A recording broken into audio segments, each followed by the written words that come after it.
पाकिस्तान में किसी हिंदू की बेटी को उठा रहा है तो नरेंद्र मोदी का 56 इंची कहाँ चला गया? उसको बोलिए सीधा बम पटक दे। आप सिखाइएगा हिंदुस्तान के सनातन को, आपकी क्या औकात है? आप जगाइए नहीं, सनातनी जगे हुए हैं राम, शिव और कृष्ण के काल से। आपकी क्या औकात है सनातन को जगाने की? मैं इतना जानता हूं, किसी जाति को गाली देने हम की इजाजत किसी को नहीं देंगे, किसी जाति के खिलाफ बोलने की इजाजत किसी को नहीं देंगे, किसी धर्म और मजहब के खिलाफ नफरत पैदा करने की इजाजत कोसी सीमांचल में हम किसी को नहीं। नमस्कार, मैं हूं फलक सिंह और आप देख रहे हैं आगाज एक्सप्रेस।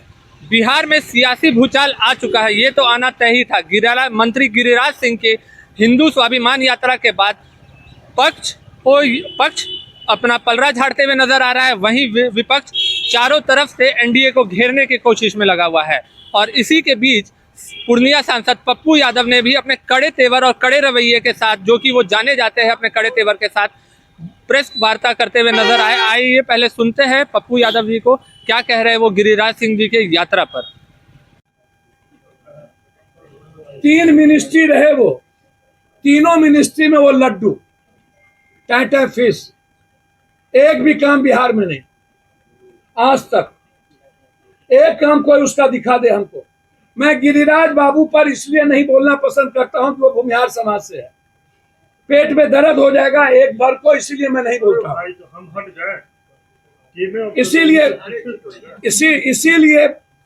इसीलिए मैं नहीं बोलता हूं।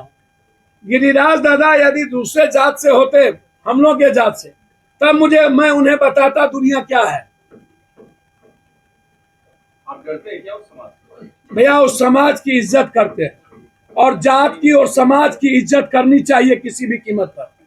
पप्पू यादव को भगवान से डर ही नहीं है, खुदा से तो और किससे डर होगा? मैंने कहा मेरे समाज का यदि इस तरह का नफरत पैदा करता तो हम तब बताते कि नहीं करने देते। लेकिन यदि अभी जो त्रिशूल लेकर के दंगा फैलाने का ठेका लिए हुए हैं और जो कहते हैं, मैं गिरिराज दादा को एक नसीहत नहीं दूंगा, आग्रह करूंगा। 15वां साल आपके नेता को पीएम की शुरुआत हुई और 6 साल अटल जी, 10, 6, 16 और 17वां साल शुरुआत हुई है। आप कहते हैं कि मंदिर में मांस फेंक दिया और पाकिस्तान में हिंदू की लड़की को उठा लेता है मंडप से। अरे जब इजराइल हमास को बर्बाद कर सकता है तो आपके गांव में चट्टा क्यों नहीं है? आपको ताकत क्यों नहीं है पाकिस्तान को मिटाने की? आपको औकात क्यों नहीं है? और आप जगाइए नहीं, सनातनी जगे हुए हैं राम, शिव और कृष्ण के काल से। आपकी क्या औकात है सनातन को जगाने की? और आप ज्ञान सीख लीजिए गिरिराज जी। मुसलमान 18 करोड़ है मात्र, और हिंदू इस हिंदुस्तान में 122 करोड़ है। जब हिंदू 200 करोड़ होगा तो मुसलमान 20 करोड़ होगा। नहीं है औकात किसी की सनातन विचारों को चैलेंज करने की। आप सिखाते हैं, आप सिखाइएगा हिंदुस्तान के सनातन को, आपकी क्या औकात है? याद करिए जिस वक्त 40 करोड़ की आबादी थी, मुसलमान कितना था और हिंदू सनातन कितना था? आप पप्पू यादव को जगाइएगा, और जगाने के लिए आप जाइएगा मुसलमान के घर में, आप वहां जगाने जाइएगा। अरे जाइए ना, पाकिस्तान को मिटाइए ना। औकात है तो दाऊद इब्राहिम को लाके फांसी दीजिए ना, क्यों चर्चा नहीं है? बहराइच में भी दंगा हो गया है, वहां भी माहौल खराब कौन करता है? नेता ना। जब जब चुनाव आता है तो नेता ही माहौल खराब करते हैं। जब जब चुनाव आते हैं तो नेता खराब करते हैं।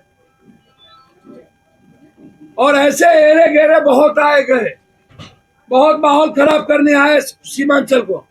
गिरिराज दा, आप अपने विभाग का फैक्ट्री लगाने आइए, स्वागत करेंगे।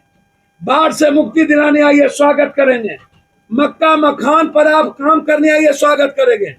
यदि नफरत पैदा करिएगा ना तो सीमांचल और कोसी है, और मैं पप्पू हूं।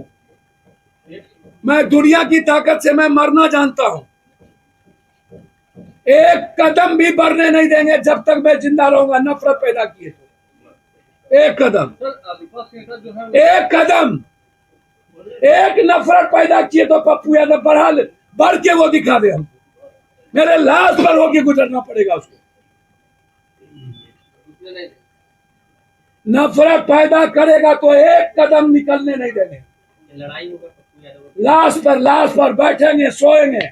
जिसको गुजरना होगा मेरे मौत पर गुजरेगा। लड़ाई किस बात की?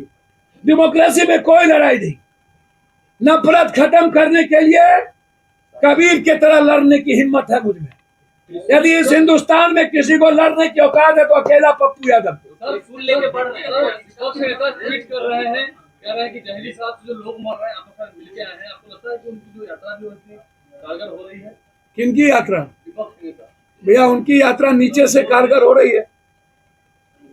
वो कौन क्रांति करते हैं? कभी गया से निकले साइकिल से गिर गए, एक बार निकले तो कहीं गिर गए। झुमका गिरा ले बरेली के बाजार में, आप उनसे पूछिए कौन यात्रा करते हैं और कहाँ जाते हैं। लोकतंत्र में मजबूत विपक्ष जरूरी है। भैया, लोकतंत्र में मजबूत विपक्ष जोड़िए तो जनता तय करेगी कि हम ही तय करेंगे। जनता जैसा खाइएगा, रोपिएगा बबूल, खाइएगा खजूर। मैं इतना जानता हूं, किसी जाति को गाली देने हम की इजाजत किसी को नहीं देंगे। किसी जाति के खिलाफ बोलने की इजाजत किसी को नहीं देंगे। किसी धर्म और मजहब के खिलाफ नफरत पैदा करने की इजाजत कोसी सीमांचल में हम किसी को नहीं। आपने पप्पू यादव जी अपने लॉरेंस बिश्नोई को नहीं, ये सब बात मैंने पहले मना कर दिया था, बात नहीं पूछेंगे। अब ज्यादा तेज मत बनिए। मैंने आपको पहले आते हुए कह दिया था इस सब सवाल नहीं होगा। मैंने सीधा कह दिया था, आप तेज मत बनिए। पप्पू जी गिरिराज सिंह कोसी सीमांचल में यात्रा नहीं लेकर बढ़ रहे हैं, तो आप क्या चीज से मतलब रोकिएगा? कुछ नहीं, उसको वो चुन भोंग देगा। आपका जात है, चुर्सी भोंग देगा। सर वो तो हिंदू के स्वाभिमान की आप बात ठेका ले लिए हैं तो भोगवा दीजिएगा। ऐसा हिंदू के स्वाभिमान की बात करते हैं, आपको दिक्कत क्या है? जी, हिंदू के स्वाभिमान की बात हिंदू की स्वाभिमान की बात राम ने किया था, कृष्ण ने किया था, आम आदमी नहीं करता। हिंदू नहीं सनातन की। सर 122 करोड़ हिंदुस्तान में सनातनी है और उसके स्वाभिमान को चैलेंज करने की औकात किसी को नहीं है। और यदि पाकिस्तान में किसी हिंदू की बेटी को उठा रहा है तो नरेंद्र मोदी का 56 इंची कहाँ चला गया? उसको बोलिए सीधा बम पटक दे। जैसा कि आपने सुना, पप्पू यादव ने ये स्पष्ट कर दिया है कि वो इस यात्रा का सिरे तौर से खंडन कर रहे हैं। उन्होंने ये तक स्पष्ट कर दिया है कि मंत्री गिरिराज सिंह अगर अपने मंत्री विभाग के किसी चीज़ को बिहार में लेकर के आते हैं तो उनका स्वागत किया जाएगा। अगर वो बाढ़ से पीड़ित लोगों की मदद करने आते हैं तो उनका स्वागत किया जाएगा। पर अगर सीमांचल में गिरिराज सिंह जात की राजनीति करने के लिए उतरते हैं तो उन्हें पप्पू यादव की लाश से गुजरना पड़ेगा। जी हाँ, पप्पू यादव की लाश से उनको गुजरना पड़ेगा। उन्होंने साफ कह दिया है कि गिरिराज सिंह जो त्रिशूल लेकर उतरे हैं, वो चाहे तो त्रिशूल पप्पू यादव के सीने में डाल सकते हैं, पर ये राजनीति, जात की राजनीति, जातिवाद बिहार में खास करके सीमांचल में वो नहीं होने देंगे। धन्यवाद। आगे की खबरों के लिए जुड़े रहे हमारे साथ, देखते रहे आगाज़ एक्सप्रेस।